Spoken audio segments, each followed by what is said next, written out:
Fred Durst, the frontman of Limp Bizkit, just filed a massive lawsuit against Universal Music Group for $200 million. He's claiming that they've been withholding royalties owed to him and Limp Bizkit for years. Okay. But there's a little bit of story behind this. Okay. So apparently UMG, which is Universal Music Group, told Durst for years that the account was unrecouped, meaning, guys, that a lot of times these record labels, when you sign one, they front a lot of costs for touring and everything that happens with making the album and stuff like that. And they're pretty much just saying they didn't make enough money to cover the cost, which sounds like bullshit. So they claimed the money. They advanced the band for the albums, tours, and other expenses. Hadn't been paid back. So they're saying none of that's been paid back. Durst started getting suspicious when he realized the band had sold over 45 million records and had a resurgence recently with over 450 million streams in 2024 alone. Yet he hadn't seen a dime of royalties. But my question is that I was looking up on the internet that I couldn't figure out was, when did he just realize this? Like now? I feel like, wouldn't that come to your attention way sooner? I kept looking to see when it started. I think it's only been a couple years ago, go back and forth. It doesn't sound like a Fred Durst thing to do, not to be on top of something like that. Yeah, I mean, but when you're the biggest band in the world at one point, it's just like that kind of other stuff seems irrelevant, right?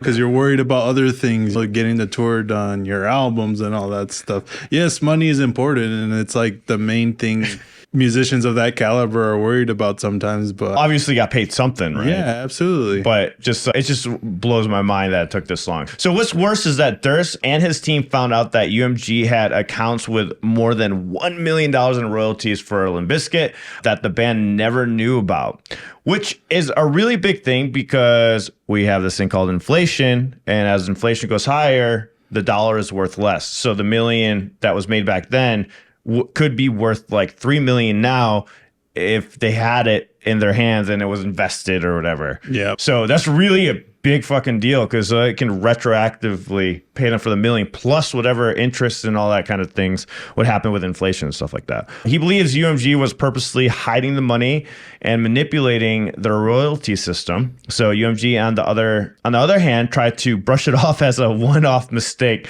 due to software error. No, there's no way. There is software errors, but there's a way to be honest about it, and you can say, yeah, right. Hey, you know what? This happened. Or whatnot. They said they already paid back the $1 million plus an extra $2.3 million to Durst's record label, Flawless Records, which Flawless Records only has like 3 artists on it. It's like Puddle of Mud, West Borland's other side project band. I don't think they were in G. Maybe the UMG helped them distribute for the copyrights, but I think that was all. That's all I could find online at least. So I'm not sure what they're getting at with that piece of the information. But he's also accusing UMG of intentionally underreporting sales and overdrafting accounts, which I thought was crazy, to make it seem like the band still owed money. That's so fucked up.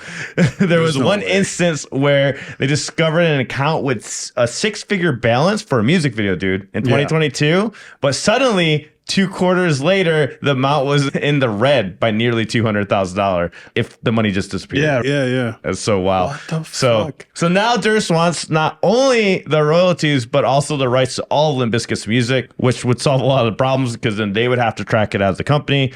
And all the artists that were signed to his label, Flawless Records, which isn't much. I think Puddle of Mud was just, like I was saying earlier, they're using Universal Music Group as a distributor. He's basically calling UMG out for designing a system that was set up to cheat artists out of their money, is pretty much what the lawsuit is entailing in general terms. Of course, there's way more to it. You can find it online if you want more details on it. I'll put the link in the descriptions. But what's your overall thoughts on that? I'm with Fred Durst on this one. If they're holding you out of money, bro, you gotta hit them where it hurts. You gotta hit them with that lawsuit. Nothing makes people backtrack faster than a lawsuit. I think 200 million's a little bit too high. No, I think that's kind of no, it's 200 mil. No, I honestly thought it should have been like $500 million, bro. For real? Yeah, dude, they were fucking huge. I know. Like the biggest band. All those years of plays and listens for all their songs. Yeah, 200 million. Actually, on top of the rights to all of their music, dude, I think it's totally fucking fair. I think that's a little too much. No, UMG made probably $1 billion off of Limp Bizkit. I would put my money on it. Let me see it. Let's see if they have anything online. What do you think that they probably made off of Fred Durst? Their entire career? Fuck yeah, dude. Their entire career, I would say at least. Eric, you're underestimating how big Limp Bizkit was. They were fucking I know they're massive. huge. They were massive, And I dude. think right now their plays on Spotify or whatever are more than Metallica's. So that's saying something. I think 200 million in unpaid revenue sounds about right. I don't think that's too much. At least 100. Right. It's up to the jury to decide how much they're going to get. True. Guys, if you're watching this later on YouTube, join us on Twitch for these live discussions and live music reactions.